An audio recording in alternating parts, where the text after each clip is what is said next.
Okay, let's jump straight into this explainer. Today, we're exploring the life cycle of a medieval torturer. Now, I want you to imagine for a second that this inescapably dark, cursed reality is actually your life. You're not the victim in this story. You are the one inflicting the pain. But as we're going to see, you are just as trapped. So you're born into a cursed bloodline in 14th century Europe. You hit age 2, and, well, congratulations, you've miraculously beaten the plague and starvation. But here's the catch. In your specific family, surviving childhood just means your real nightmare is about to kick off. Your mother literally spends her days praying for your soul before you even know you need saving. By the time you're 4, you start noticing people whispering.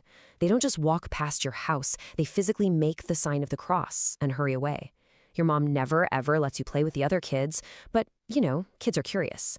One day, you wander out into the village square, you hear this awful screaming, and you see a man in a dark hood operating this terrifying metal device while the crowd parts in pure horror. And then it hits you. That hooded monster everyone is terrified of, that's your dad. And here is the truly horrific reality of your situation. This is not a career choice. Nobody wakes up one day and decides to apply for this job. You are born into it. It is a multi-generational family curse. Maybe you had dreams of being a farmer, growing things instead of breaking them. Or maybe you wanted to be a priest. But society outright forbids it. The city will not allow you to do anything else. You are branded from the moment you take your first breath to follow in your father's bloody footsteps. Right, so by age 8, your grotesque apprenticeship officially begins. Before you ever even touch human flesh, you start off by sharpening pliers and thumb screws. It's like the darkest chore list imaginable. Your dad tosses you pig femurs and cow skulls so you can learn the exact amount of pressure it takes to shatter a bone without actually killing the animal. And then comes the cleaning. You have to scrub the dungeon stones with these heavy buckets of acidic vinegar, just trying to cut through that suffocating, heavy stench of rotting meat, iron, sweat, and absolute despair. By month 9 of this training, your father decides, okay, you are finally ready to watch. They bring in a man accused of stealing grain. He's crying, he's begging, swearing up and down that he's innocent. But your father doesn't care about innocence. The law simply demands a confession. So you watch the thumbscrews go on. The guy screams so loud you genuinely think your eardrums are going to burst. But you can't look away because your dad is watching you. The man falsely confesses to absolutely everything right after his third finger snaps. Fast forward a bit. You're 12 now, and the real education begins. Your father hands you a pair of heavy iron pliers and points directly at a desperate, terrified prisoner.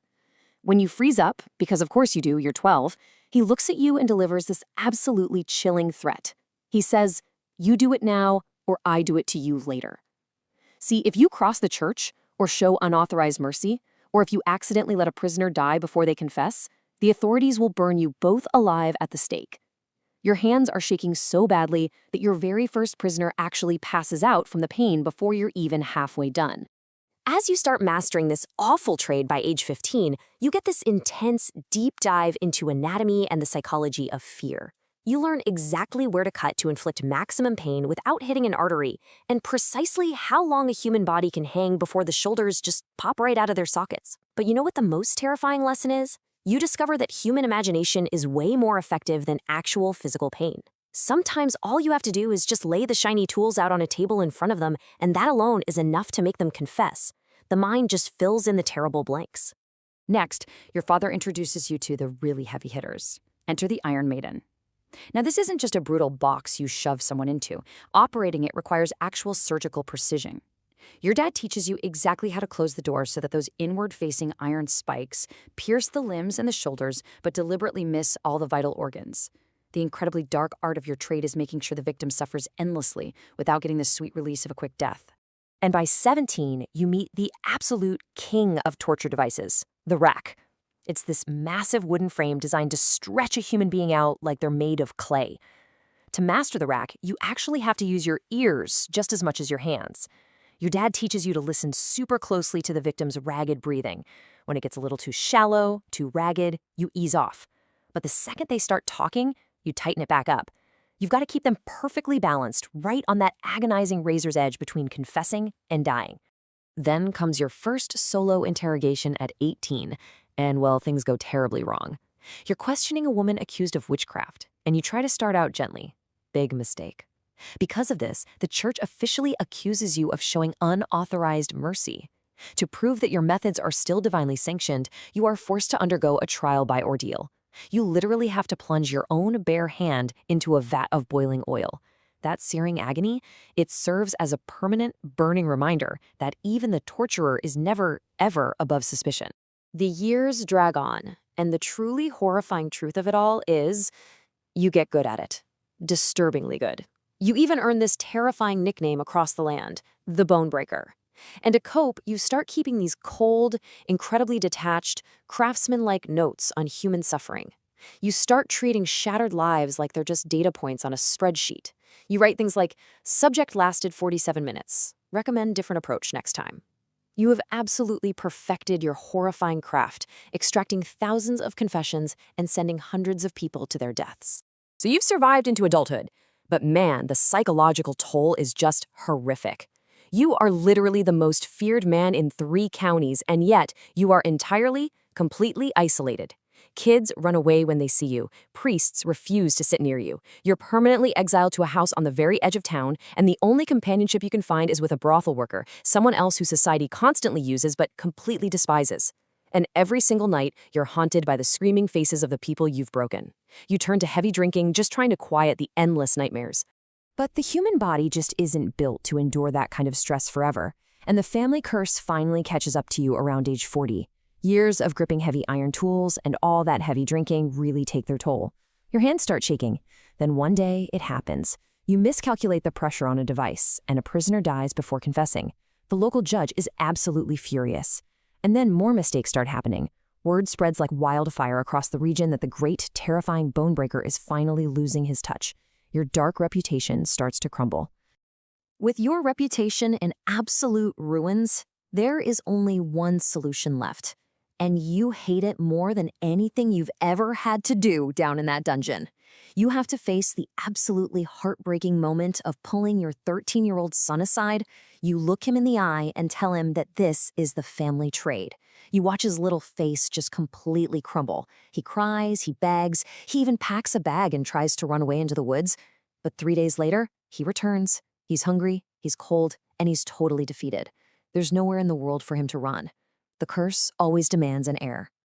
Now, you might think retirement brings some kind of relief, right? Wrong.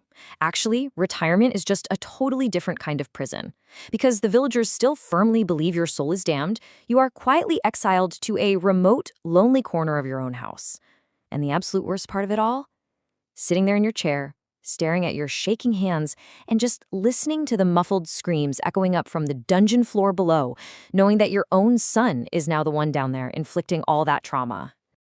You finally pass away at age 52.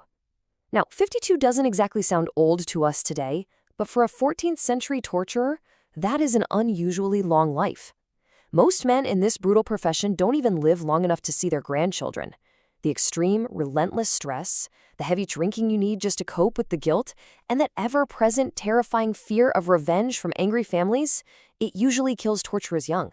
So you actually beat the odds if you can even call any part of this miserable existence lucky. Your grim life cycle concludes exactly the way it began, in complete and utter isolation. You're buried way over in the torturer's corner of the graveyard, as far away from decent, respectable folk as possible. No priest comes to say any prayers over your dirt, no mourners come to cry or pay their respects. But honestly, as you go down into the ground, it finally gives you peace. The crushing guilt ends, the nightmares finally stop, and all those screams fade away into total silence. Your terrible debt is paid. But of course, your son's story is just beginning. And somewhere out there in the town square, your 4-year-old grandson is just starting to wonder why the villagers cross themselves whenever he walks by. The loop just restarts. And that leaves us with one final provocative thought to wrap up our explainer today. When society intentionally creates a family curse, basically forcing an innocent child into a life of absolute brutality just to do its necessary dirty work, who bears the true sin? The monster or the town that built him? Think about that for a while and keep exploring the fascinating, darker corners of our history.